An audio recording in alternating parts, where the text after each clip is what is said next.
Bismillahirrahmanirrahim. Dear students, Assalamu alaikum and welcome again to our online English classes. You are learning English with Shakil Danit. Dear students, आज हम conditional type 1 को discuss करेंगे।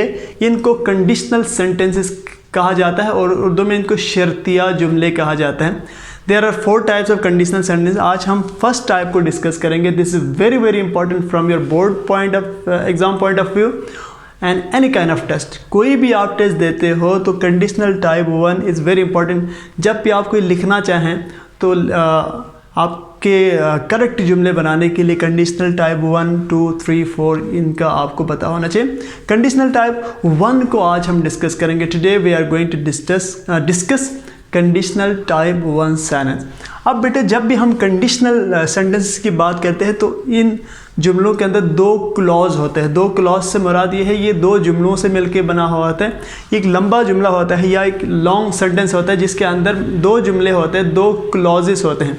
Clause की definition मैंने आपको बताई थी। क्लॉज एक स्मॉल सेंटेंस होता है जिसके अंदर एक सब्जेक्ट होता है और एक वर्ब होता है। तो इस कंडीशनल सेंटेंस के अंदर 2 क्लॉजेस होते हैं कम से कम। At least there are 2 clauses यानी 2 सेंटेंसेस, स्मॉल सेंटेंसेस, और वो ज्वाइंट हो रहे होते हैं इफ़ के ज़रिए। इफ़ उन 2 क्लॉजेस को ज्वाइन कर रहा होता है, इसीलिए इनको हम कंडीशनल सेंटेंस कहते हैं। कंडीशनल है, फर्स्ट कंडीशनल सेंटेंस में ये होता है कि अगर आप एक चीज़ को फुलफ़िल करोगे तो दूसरी चीज़ भी हो जाएगी। If you are fulfilling one condition then the other condition will automatically be happen. अगर आप एक कंडीशन को फुलफिल कर रहे हैं तो दूसरी कंडीशन वो खुद ब खुद हो जाएगी। अब हम ज़रा इनकी एग्जांपल्स को देखते हैं। Conditional type 1, if he works hard he will win the competition.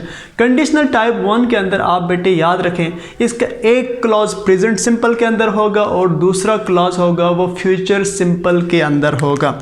अब आप यहाँ पे देखें, if he works hard, he works hard, subject plus first form of verb plus object क्या होगा आपके पास यहाँ पे, ये है आपके पास प्रेजेंट सिंपल का जुमला है। और दूसरा जो क्लॉज होगा वो क्या होगा, फ्यूचर सिंपल का होगा। इफ़ ही वर्क्स हार्ड, अगर वो सख्त मेहनत करेगा, he will win the competition, वो कॉम्पिटिशन जीत जाएगा। अच्छा, अब बेटा आप यहाँ पे देखें, इसका एक क्लॉज हमारे पास प्रेजेंट सिंपल में है, दूसरा क्लॉज आपके पास फ्यूचर सिंपल में, यानी दोनों सिंपल में है। तो इसको पैरेलल लाइंस कहते हैं या पैरेलल सेंटेंस भी इसको कहते हैं। और parallelism is very very important in English. अब आप यहाँ पे देखें तो एक क्लॉज हमारे पास ये है जिसके साथ इफ़ लगा हुआ है और दूसरा क्लॉज हमारे पास है वहाँ पे कोई इफ़ नहीं लगा हुआ। अब बेटे आप याद रखें, जिस क्लॉज के साथ इफ़ लगा हुआ है इसको इफ़ क्लॉज कहते हैं या इसको सब ऑर्डिनेटिंग क्लॉज भी कहते हैं। सब ऑर्डिनेटिंग क्लॉज इसको इसलिए कहते हैं क्योंकि इफ़ इज़ अ सब ऑर्डिनेटिंग कंजंक्शन। और ये जो इफ़ होता है, हाँ, ये जो इफ़ क्लॉज होता है ये क्या होगा आपके पास, सब ऑर्डिनेटिंग क्लॉज होगा।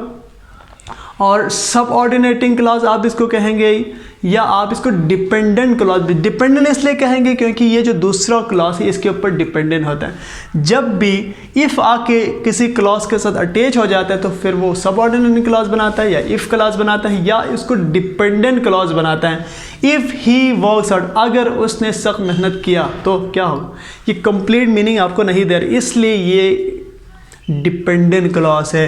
He will win the competition. जब तक आप इस क्लॉज को नहीं लिखते इसकी मीनिंग कंप्लीट कन्वे नहीं होती, इसलिए जो इफ़ क्लॉज है वो डिपेंडेंट क्लॉज है और जो दूसरा क्लॉज आपके पास होता है कंडीशनल सेंटेंस के अंदर वो इंडिपेंडेंट क्लॉज होता है, राइट। और इस पूरे जुमले को हम कॉम्प्लेक्स सेंटेंस भी कहते हैं। क्या भी कहते हैं, कॉम्प्लेक्स सेंटेंस कहते हैं। अगर इफ़ आ रहा है, एक इफ़ क्लॉज आ रहा है या सब ऑर्डिनेटिंग क्लॉज आ रहा है और एक इंडिपेंडेंट क्लॉज। ये जो इंडिपेंडेंट क्लॉज है, जो दूसरा क्लॉज है बेटे, इसको हम मेन क्लॉज भी कहते हैं, प्रिंसिपल क्लॉज भी कहते हैं या इंडिपेंडेंट क्लॉज भी कहते हैं, right. Moving to the next sentence, if I go out I will turn off the TV. अगर मैं बाहर जाता हूँ तो मैं टीवी ऑफ करके जाऊँगा। अब आप यहाँ पे देखें, फिर I go out, I first, I subject है और गो क्या है, फर्स्ट फॉर्म ऑफ वर्ब। ये प्रेजेंट सिंपल है तो दूसरे क्लॉज में ज़रूर फ्यूचर सिंपल आना चाहिए। अगर फ्यूचर सिंपल नहीं आएगा तो वो पैरेलल नहीं होगा, जुमला गलत होगा। अगर आप ये कहें if I got I would turn off, गलत हो जाएगा। वुड आएगा तो क्या होगा, विल का सेकंड फॉर्म होगा। यहाँ फर्स्ट फॉर्म है, गो फर्स्ट फॉर्म है, तो विल भी फर्स्ट फॉर्म आना चाहिए। प्रेजेंट सिंपल अगर इधर है तो वहाँ फ्यूचर सिंपल होना चाहिए। अगर कोई और टेंस हो गया तो वो गलत हो जाएगा। ओके, अब आप यहाँ पे देखें, I will give you to ride my bike if you like. अब आप यहाँ पे देखें, इफ़ को देखें, यहाँ पे इफ़ क्लॉज या सब ऑर्डिनरी क्लॉज आपके पास इधर है और जो इंडिपेंडेंट क्लॉज है वो आपके पास यहाँ है। एक और चीज़ बेटे आपने यहाँ पे याद रखनी है, वो ये है कि अगर आप इफ़ क्लॉज से जुमला स्टार्ट कर रहा है तो दरमियान में इन दो क्लॉजेस को सेपरेट करने के लिए कॉमा आएगा। अगर आप इफ़ क्लॉज से जुमला स्टार्ट कर रहे हैं तो दरमियान में कॉमा आएगा। अगर आप इंडिपेंडेंट क्लॉज से, जिस तरह हमने यहाँ पे स्टार्ट किया है, अगर आप इंडिपेंडेंट क्लॉज से जुमला स्टार्ट कर रहे हैं तो दरमियान में कॉमा नहीं आएगा, कॉमे की जगह पे क्या आएगा, इफ़ आएगा। जब दरमियान में सब ऑर्डिनेटिंग कंजंक्शन आ गया है तो फिर वहाँ पे कॉमा लिखने की कोई ज़रूरत नहीं है। अगर इफ़ से आप जुमला स्टार्ट कर रहे हैं तो आगे क्या आएगा, आगे कॉमा आएगा, जिस तरह यहाँ पे आया है। अगर आप इंडिपेंडेंट क्लॉज से जुमला लिख रहा है तो अंदर दरमियान में इफ़ आएगा, क्योंकि इफ़ सब ऑर्डिनेटिंग कंजंक्शन है और सब ऑर्डिनेटिंग कंजंक्शन के साथ हम कॉमा नहीं लिखते हैं, राइट। तो ये चीज़ भी आपने जहन में रखनी है। Will you inform me if you are going to be late. अब बेटे यहाँ पे मैं क्वेश्चन मार्क लिखना भूल गया। हाँ, फर्स्ट कंडीशनल का आप पॉजिटिव सेंटेंस भी बना सकते हैं, नेगेटिव भी बना सकते हैं और इंट्रोगेटिव। यहाँ पे हमने क्या बना है, इंट्रोगेटिव सेंटेंस बनाए हैं। Will you inform me if you are going to be late. अगर आप लेट हो रहे हैं तो क्या आप मुझे इन्फॉर्म करोगे। इस तरह भी आप लिख सकते हैं, if I come I will be. अच्छा, अब यहाँ पे क्या आएगा, इफ़ यू कम, राइट। अब आप यहाँ पे क्या लिखेंगे, I dash be available. If you come I shall be available भी लिख सकते हैं, या आई विल बी अवेलेबल, दोनों सही है, आई विल बी अवेलेबल। अब आप यहाँ पे देखें, इफ़ क्लॉज से ये जुमला शुरू होता है, यू क्या है, सब्जेक्ट है, कम क्या है, first form of verb. Present simple है तो आगे भी फ्यूचर सिंपल आएगा। अगर यहाँ पे प्रेजेंट पास्ट सिंपल होता तो वहाँ पे भी विल की जगह पे वुड आना था, वो फिर सेकंड कंडीशनल हो जाना था। अब बेटे यहाँ पे क्या है, if he days hard he will win the contest. अब यहाँ पे विल है तो यहाँ पे वर्ब का फर्स्ट फॉर्म आएगा, इफ़ ही वर्क हार्ड आएगा यहाँ पे। इफ़ ही वर्क्स हार्ड, अगर वो सख्त मेहनत करता है, he will win the contest. Contest competition को कहते हैं। ये था हमारे पास फर्स्ट कंडीशनल। फर्स्ट कंडीशनल में मैंने आपको बताया कि फर्स्ट कंडीशन में दो क्लॉजेस होते हैं, एक को हम इफ़ क्लॉज या सब ऑर्डिनेटिंग क्लॉज या डिपेंडेंट क्लॉज कहते हैं। दूसरा क्लॉज होता है, दूसरा सेंटेंस इसके अंदर होता है, उसको हम प्रिंसिपल क्लॉज कहते हैं, मेन क्लॉज कहते हैं, और उसको हम इंडिपेंडेंट क्लॉज कहते हैं। और इन दोनों क्लॉजेस को जब हम मिलाते हैं तो ये कॉम्प्लेक्स सेंटेंस बन जाता है। कॉम्प्लेक्स सेंटेंस की डेफिनेशन ये है कि दो क्लॉजेस अगर मिल रहे हैं और उनको मिलाने वाला अगर एक सब ऑर्डिनेटिंग कंजंक्शन है, जिस तरह इफ़ है, तो वो क्या होता है, कॉम्प्लेक्स सेंटेंस होता है। कंपाउंड सेंटेंस की डेफिनेशन ये होती है कि दो क्लॉजेस को मिलाने के लिए अगर आपके पास एक कोऑर्डिनेटिंग कंजंक्शन हो तो उसको आप कंपाउंड सेंटेंस कहते हैं। लेकिन जितने भी फर्स्ट कंडीशनल क्लासेस होते हैं, सेकंड कंडीशनल क्लासेस होते हैं, ये सब कॉम्प्लेक्स सेंटेंस होते हैं, कंपाउंड सेंटेंस नहीं होते। अब बेटे फर्स्ट कंडीशनल मैंने आपको बताया था, यहाँ पे मैं आपको थोड़ा सा हिंट देके रखता हूँ कि सेकंड कंडीशनल का क्या हो। फर्स्ट कंडीशनल में मैंने आपको बताया कि इसका एक जो क्लॉज है वो प्रेजेंट सिंपल में होता है, दूसरा फ्यूचर सिंपल में होता है। और सेकंड कंडीशनल बहुत आसान है, इसका जो फर्स्ट क्लॉज इफ़ क्लॉज वो पास्ट सिंपल में होता है, तो आगे विल की जगह पे क्या आएगा, वर्ड आएगा। वो सेकंड कंडीशनल ऐसे हो जाएगा, if he worked hard he would win the contest। अब ऊपर वाला फर्स्ट कंडीशनल है, ऊपर वाला फर्स्ट कंडीशनल सेंटेंस है और नीचे वाला क्या है, सेकंड कंडीशनल। इनमें फ़र्क क्या है बेटे, आप फ़र्क देखें। इफ़ ही वर्क्स हार्ड, अगर वो सख्त मेहनत करती है, यहाँ पे वर्क फर्स्ट फॉर्म की जगह पे हमने वर्कड हार्ड लिखा। इफ़ ही वर्कड हार्ड, अगर उसने सख्त मेहनत किया होता, he would win the contest, वो कॉन्टेस्ट जीत चुका होता। अब बेटे आप यहाँ पे देखें, ऊपर वाले में क्या है कि एक कंडीशन जब फुलफिल होती है तो दूसरी कंडीशन भी पूरी होगी। इफ़ ही वर्क्स हार्ड, अगर उसने सख्त मेहनत की, अगर वो सख्त मेहनत करता है, works hard, he will win the contest. एक कंडीशन फुलफिल होगा तो दूसरा रिजल्ट भी आएगा। अब यहाँ पे सेकंड कंडीशन में क्या है, पहली कंडीशन चूंकि फुलफिल नहीं हुई है इसलिए रिजल्ट भी नहीं आया। देखिए, इफ़ ही वर्कड हार्ड, अगर उसने सख्त मेहनत किया होता, he would win the contest, वो कॉन्टेस्ट जीत, यानी उसने सख्त मेहनत नहीं किया है और वो कॉन्टेस्ट नहीं जीता है। तो ये सेकंड कंडीशनल है, इसके ऊपर हम डिटेल में बात करेंगे एक और लेक्चर के अंदर। अभी आपने कंडीशनल टाइप 1 को याद रखना है और I hope that you have understood conditional type 1। आपने कंडीशनल टाइप 1 को समझा होगा। अब हम थोड़ी सी प्रैक्टिस करते हैं, वर्ब करेक्शन के 3-4 जुमले हम प्रैक्टिस करते हैं। उसमें मैं आपको समझाऊंगा कि उसमें वर्ब, इसमें बहुत सारे स्टूडेंट्स को मसला होता है, उनको प्रॉब्लम होता है कि वर्ब करेक्शन क्या होती है, सर इसमें क्यों कम क्यों आया, विल कम क्यों आया, शैल, ये सारा। मैं इन 4 जुमले यहाँ पे लिखूंगा और उन 4 जुमलों को लिख के फिर मैं आपको समझाऊंगा कि वर्ब करेक्शन क्या होता है और उनकी कंडीशंस क्या हैं।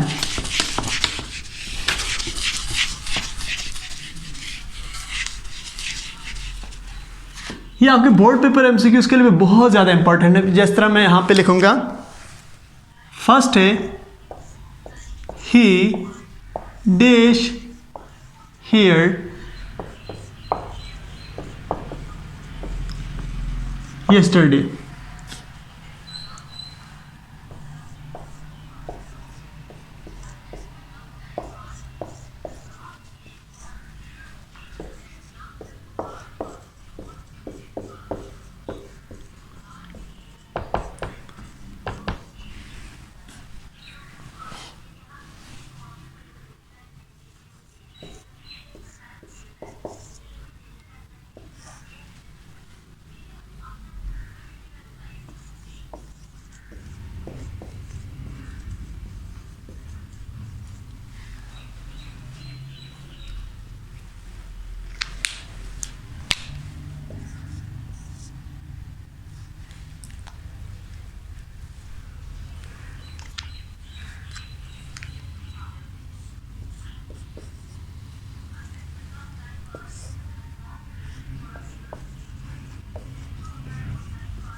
ओके, अब बेटे ये वर्ब करेक्शन को हम ज़रा डिस्कस करेंगे।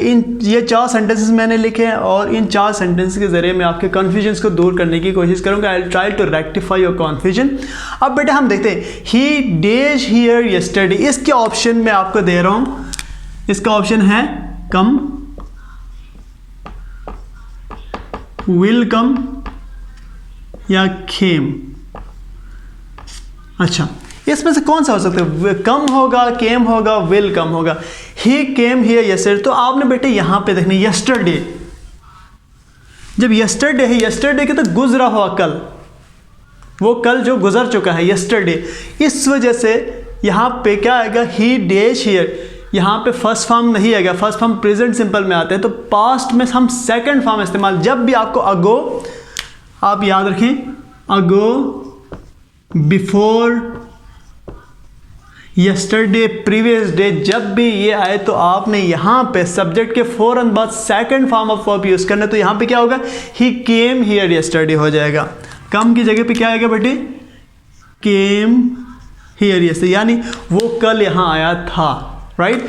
जब भी यस्टरडे आए, अगो आए, बिफोर आए, प्रीवियस डे आए, लास्ट ईयर आए, लास्ट मंथ आ जाए, तो आपने यहाँ पे वर्ब का फर्स्ट फॉर्म इस्तेमाल नहीं करना है, वर्ब का सेकंड फॉर्म इस्तेमाल करना है। You will always use second form of verb just after the subject when there are words like yesterday, ago, before, last day, previous year, previous month, previous week. ठीक है बेटे, last week, अब कभी कभी यहाँ पे ये सारी चीज़ें चेंज हो सकते हैं। तो यहाँ पे वर्ब हमेशा सेकंड फॉर्म आएगा जब आप पास्ट को डिस्कस करें, राइट। यहाँ कंफ्यूजन आपकी दूर हो।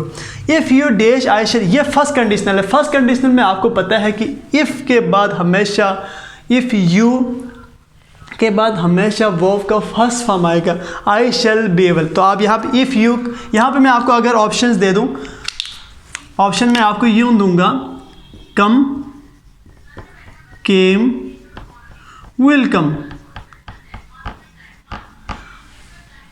अब आगे फर्स्ट कंडीशनल में सेकंड फॉर्म तो आता ही नहीं है, केम तो नहीं आएगा यहाँ पे, राइट। और विल कम, चूंकि फर्स्ट कंडीशनल के अंदर हमने कहा दो क्लॉजेस होते हैं, एक क्लॉज में शैल या विल आता है और दूसरे क्लॉज में शैल या विल नहीं आता है। तो एक यहाँ पे आया हुआ है शैल, तो विल भी नहीं आएगा, तो आपके पास क्या आ गया, इफ़ यू कम। तो आप क्या लिखेंगे, if you come I shall be available. अब ये फर्स्ट कंडीशनल की कंडीशन फुलफिल हो गई। एक जो और यहाँ पे एक चीज़ का इजाफा होगा, यहाँ पे कॉमा आएगा, क्योंकि हमने इफ़ से स्टार्ट किया तो दरमियान में कॉमा आएगा। कॉमा से आगे आप दूसरा क्लॉज लिखे हुए, if you come I shall be available, first conditional sentence है ये, ठीक। अगर मैं आपसे पूछूं, अगर सेकंड अगर यहाँ पे शैल की जगह पे शुड होता तो आप यहाँ इफ़ यू केम होना था वहाँ पे, ठीक है। या विल की जगह पे वुड अगर आ जाए तो यहाँ पे सेकंड फॉर्म आएगा, और अगर शैल की जगह पे अगर शुड आए तो भी यहाँ पे सेकंड फॉर्म आएगा। वैसे शैल का बहुत कम इस्तेमाल होता है। अब बेटे यहाँ पे आए, ही डेज हियर टुमारो। अब मैं यहाँ पे आपको ऑप्शन देता हूँ, कम है, केम है, या विल कम है। अब जबकि टुमारो है, टुमारो आने वाले कल को कहते हैं, कमिंग डे को कहते हैं। जब टुमारो है तो ये फ्यूचर हो जाएगा, अभी आया नहीं है, ना आ रहा है, ना आया है, अब भी आने वाला है। तो आप वहाँ पे विल कम लिखेंगे। क्या लिखेंगे, you will write will come tomorrow. ऊपर यस्टरडे अगर आए तो आपने सेकंड फॉर्म लिखना है, अगर टुमारो आए, कमिंग डे आए तो आपने क्या ना विल कम लिखना है, फ्यूचर में आपने लिखना है। अब बेटे हम यहाँ पे एक और जुमला practice, he days the examination next year. Next year यानी आने वाला साल, फिर ये फ्यूचर है। तो यहाँ पे अगर मैं आपको ऑप्शन दे दूँ कम, केम, विल कम का, तो आप किसको सिलेक्ट करेंगे। आपको पता है कि नेक्स्ट ईयर यानी आने वाले कल को कहते हैं। अगर लास्ट ईयर होता, ये प्रीवियस ईयर होता, तो आप यहाँ पे सेकंड फॉर्म इस्तेमाल करते, केम इस्तेमाल करता। चूंकि नेक्स्ट ईयर है तो आप क्या करेंगे, विल कम इस्तेमाल करेंगे। यहाँ पे ही विल कम, हाँ ही विल कम नहीं आएगा, यहाँ पे गिव आएगा, सॉरी, ही विल गिव या गेव या विल गिव, इन तीनों में से आपने चॉइस कर लिया। तो आप यहाँ पे क्या करेंगे, he will give the examination, he will give the examination. Next अब मैं ज़रा इनको पढ़ता हूँ। ही केम हियर यस्टरडे, वो कल यहाँ आया था। If you come I shall be, अगर आप आते हो तो फिर मैं अवेलेबल होऊंगा। He will come here tomorrow, कल वो यहाँ आएगा। He will give the examination next year, अगले साल वो एग्जामिनेशन देगा। I hope you have understood conditional type 1। और वर्ब करेक्शन का भी आपको थोड़ा सा आइडिया हुआ होगा कि हम वर्ब करेक्शन कैसे करते हैं। These are very important MCQs for your board paper examination and any kind of test that you are going to appear in, right? I hope that you have understood well, and see you in the next lecture. Till then, Allah Hafiz.